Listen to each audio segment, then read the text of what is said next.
America అధ్యక్షుడు Trump ఇప్పుడు ప్రపంచాన్నే శాసించాలన్న దురాలోచనతో ఉన్నాడు. అందుకే పిచ్చి పట్టినట్టు వ్యవహరిస్తున్నాడు. భారత్ తన మాట వినలేదన్న కోపంతో ఏం చేస్తున్నాడో కూడా అర్థం కావటం లేదు. ట్రంప్ కంటే ప్రపంచంలోనే క్రూరమైన నియంతగా పేరొందిన ఉత్తర కొరియా అధినేత కిమ్ నయమనే విధంగా అగ్రరాజ్యీయ పాలకుడి తీరు ఉంది.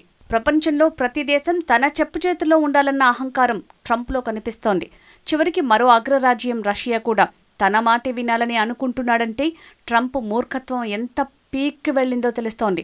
రష్యాకు ప్రత్యక్షంగానే కాదు, పరోక్షంగానూ అండగా నిలిచిన ఏ దేశాన్ని ట్రంప్ వదలటం లేదు. తన బెదిరింపులకు ఏ దేశమూ లొంగకపోవటం ట్రంప్ను మరింతగా వెక్కిరించేలా చేస్తోంది.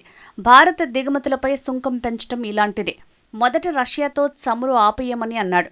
అలా ఆపేయకపోతే సుంకం విధిస్తానని హెచ్చరించగానే భారత్ వింటుందని ట్రంప్ అనుకున్నాడు. కానీ భారత్ ఏమాత్రం కేర్ చేయకపోవడంతో తల గోడకేసి బాదుకోవడం తప్ప ఇంకేమీ చెయ్యలేని పరిస్థితి వచ్చింది. అందుకే ఎడాపెడా సుంకం విధిస్తున్నట్టు ప్రకటించాడు. అయినా భారత్ డోంట్ కేర్ అంటోంది. దీనిని ట్రంప్ ఇంకా తట్టుకోవటం లేదు. తనకు తానే ఏవేవో ఊహించుకుంటున్నాడు. చివరికి రష్యాతో భారత్ చమురు కొనుగోలు ఆపేసిందని కూడా అంటాడు. అలా తనకు వార్తలొచ్చాయని చెప్తాడు. అలా అర్ధరాత్రి కలలు కనే స్థాయికి ట్రంప్ వెళ్లాడు. కానీ ఇక్కడే ట్రంప్ ఒక విషయం మర్చిపోతున్నాడు. నా మాటే శాసనం అనగానే పాటించడానికి ట్రంప్ ప్రపంచ దేశాలన్నింటికీ అధ్యక్షుడు కాదు. భారత్ అమెరికా ఏలుబడిలో లేదు. అమెరికా ఎలా సార్వభౌమాధికారం ఉన్న దేశమో అలాగే భారత్ కూడా. అమెరికాకు ఎలా దేశ ప్రయోజనాలుంటాయో భారత్కి కూడా అలాగే ఉంటాయి. రష్యాతో ఉన్న ఫలంగా చమురు కొనుగోలు ఆపేస్తే భారత్కు ఏటా దాదాపు 95,000 కోట్ల అదనపు ఖర్చు పెరుగుతుందన్న అంచనా ఉంది. అలాంటప్పుడు ఇలా బెదిరించగానే భారత్ ఎలా ఆపేస్తుందన్న కనీస ఆలోచన ట్రంప్కు లేదు. ఇలా నష్టపోయే సొమ్ము ఎవడి బాబు చెల్లిస్తాడని ట్రంప్ అనుకుంటున్నాడో మరి.